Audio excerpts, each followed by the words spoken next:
எல்லாருக்கும் வணக்கங்க. Cook to easy சேனலுக்கு உங்களை அன்புடன் வரவேற்கிறேன். இன்றைக்கி நம்ம பார்க்க போகிற ரெசிபி ஆப்பம்.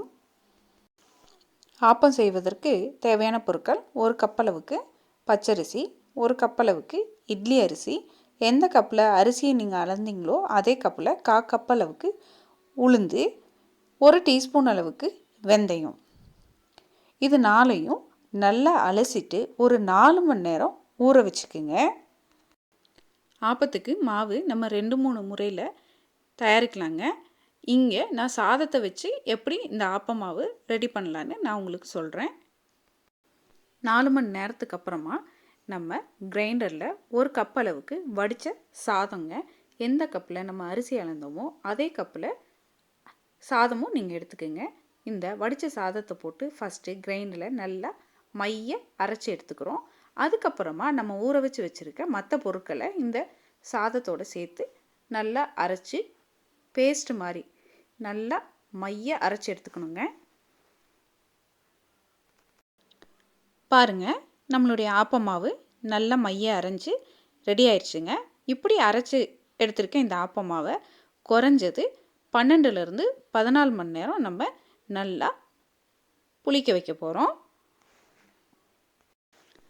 12 மணி நேரம் நம்மளுடைய ஆப்ப மாவு புளித்ததுக்கப்புறம் அந்த மாவு கூட ஒரு சிட்டிகை உப்பு, ஒரு ஸ்பூன் அளவுக்கு சர்க்கரை, ஒரு கப் அளவுக்கு நல்ல கெட்டியான தேங்காய் பால், அதே மாதிரி 1/4 டம்ளர் அளவுக்கு தேங்காய் தண்ணி, இது எல்லாத்தையும் மாவோடு நல்லா கலந்து ஆப்ப மாவை ரெடி பண்ணிக்க போகிறோம்.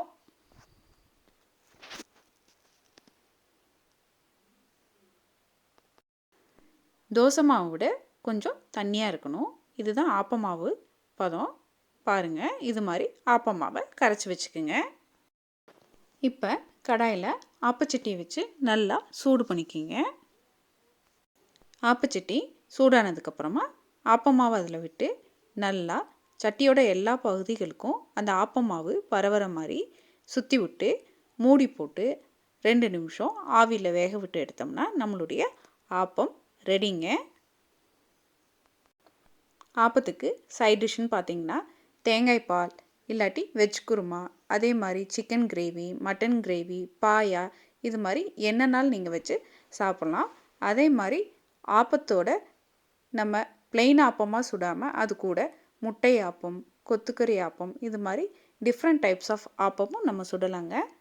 எல்லாத்துக்கும் பேஸ் இந்த மாவு அரைக்கிற முறை தான். நல்லா 2 நிமிஷம் போல் மூடி போட்டு வேக வச்ச நம்மளுடைய ஆப்பம் அருமையாக ரெடி ஆயிடுச்சு.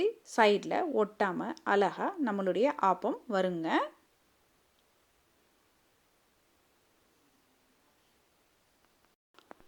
ஆப்ப மாவில் நம்ம தேங்காய் பால் சேர்த்துறதுனால நம்மளுடைய ஆப்பம் சட்டியில் ஒட்டாமல் அழகாக நமக்கு வந்துடுதுங்க. பாருங்கள், இன்னொரு முறை ஆப்பம் எப்படி சுற்றுறதுன்னு. ஒரு கரண்டி மாவு ஊற்றி அதை ஆப்பச்சட்டியோட எல்லா பகுதிகளையும் படுற மாதிரி சுற்றி விட்டுட்டு மூடி போட்டு 2 நிமிஷம் வேக வச்சு எடுத்தோம்னா நம்மளுடைய ஆப்பம் ரெடிங்க. நல்லா நடுவில் மிருதுவாகவும் ஓரங்களில் நல்லா கிறிஸ்பியாகவும் நமக்கு ஆப்பம் கிடைக்கும். இன்றைக்கி நான் ஆப்பத்துக்கு தேங்காய் பால் செஞ்சுருக்கேன். பாருங்கள், நல்லா நடுவில் மெதுன்னு நம்மளுடைய ஆப்பம் ரெடி. இந்த ஆப்பம் ரெசிபியை வீட்டில் நீங்களும் ட்ரை பண்ணி பாருங்கள். உங்களுக்கு இந்த ரெசிபி பிடிச்சிருந்தா லைக் பண்ணுங்கள், ஷேர் பண்ணுங்கள், கமெண்ட் பண்ணுங்கள். மறக்காமல் நம்ம குக் டு ஈஸி சேனலுக்கு சப்ஸ்கிரைப் பண்ணுங்கள். வணக்கங்க.